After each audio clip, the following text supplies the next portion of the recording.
Now it's time for today's perspective on the programme, and only death will take me off the streets. Those are the words of Brazil's former president, Luiz Inacio Lula da Silva, as he continues his campaign to once again become Brazil's president in elections there in October. Now there is, of course, rather a major problem, though, with that campaign. He's in prison after turning himself into the authorities earlier this month, convicted and jailed for corruption and money laundering. Despite that, though, he still has massive support in Brazil, and his Workers' Party, in fact, has already said he remains their candidate for the elections. Recent polls showing he's still out in front in the election race. But why? Well, with me to discuss that is Gabriela Pellegrino Soares, Professor of History at the University of Sao Paulo. She's a visiting professor here in Paris at the moment at the Institute of Latin American Studies at the University Paris-Sorbonne Nouvelle Paris-Trois. Thanks very much for being with us and talking to us on the programme today. So just to explain to us something, why then do people still want to vote for someone who is in prison? Well, because Lula represents a cause of someone that has proved to be concerned in tackling social inequities in Brazil. So I believe that people think, first, the jail is not fair because proofs have been given so far. And other politicians that are also denounced of having been involved in corruption are not in jail. So it's really something against Lula, and probably with the purpose of preventing him in being a candidate in our next elections. So it is really preventing someone who represents not only left-wing causes in Brazil, but mainly the idea of a party that is committed to the challenge of tackling social inequities in our country, which is a major problem. He's really been someone, hasn't he, who's fought for a long time, particularly, as you say, for the poor in Brazil. Yes.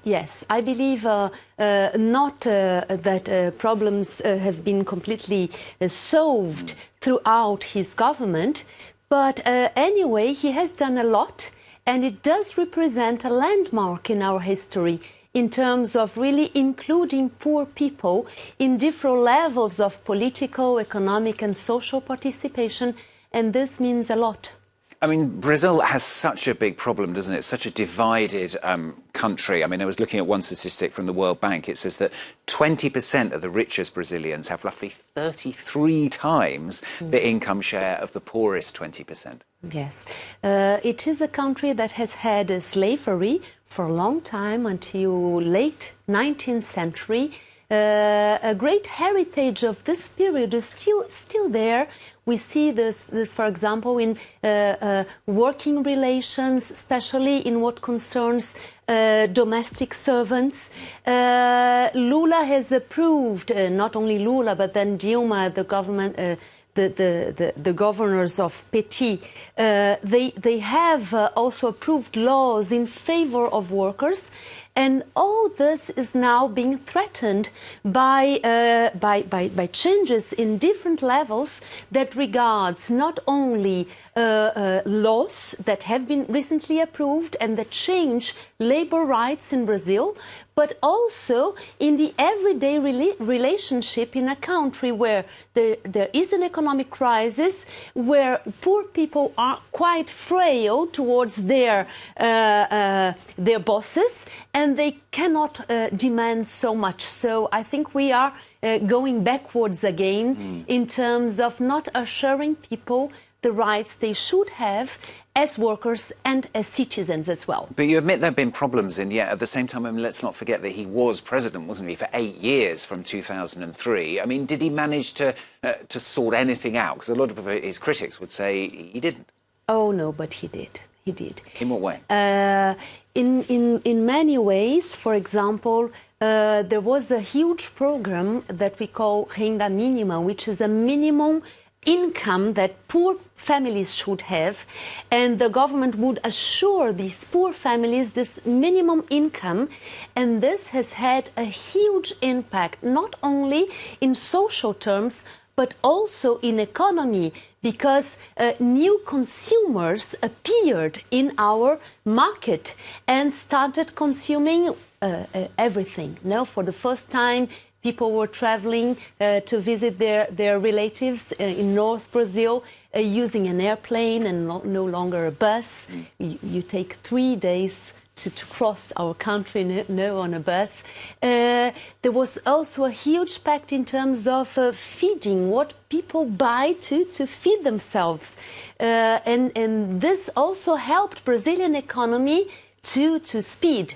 At the same time, the domestic servants have achieved new rights, which was seen as a second law of the end of slavery in our country, because really, for the first time, I would say that poor people in Brazil started to expect more of what they could be, the place they could have in our society. And just briefly, do you think people like his personal story as well? I mean, he started out as a peanut seller, a shoe-shy boy when he was a child, and yet managed to rise to become the president. Yes, it's true that this is, on one hand, quite romantic as a personal biography. But on the other hand, it also causes a lot of prejudice against him, because in the eyes of the elites, he's seen as someone that does not have a very good education. He's not cultivated. He speaks a Portuguese that sometimes is not perfect. He has some habits, personal habits, that are seen as popular ones. And in this sense, if on one hand we can see that his biography attracts people's attention throughout the world, in Brazil it is also the reason for a huge social prejudice that usually exists towards people that come from the north, from the northeast, and that have usually a poor background. Okay, thank you very much for coming in and talking You're to us. welcome. That's Gabriela Pellegrino Soares, Professor of History at the University of Sao Paulo, currently visiting a university here in Paris. Good to have your views. Certainly an election to watch over the next 6 months. We'll continue to do that, of course, here on France 24.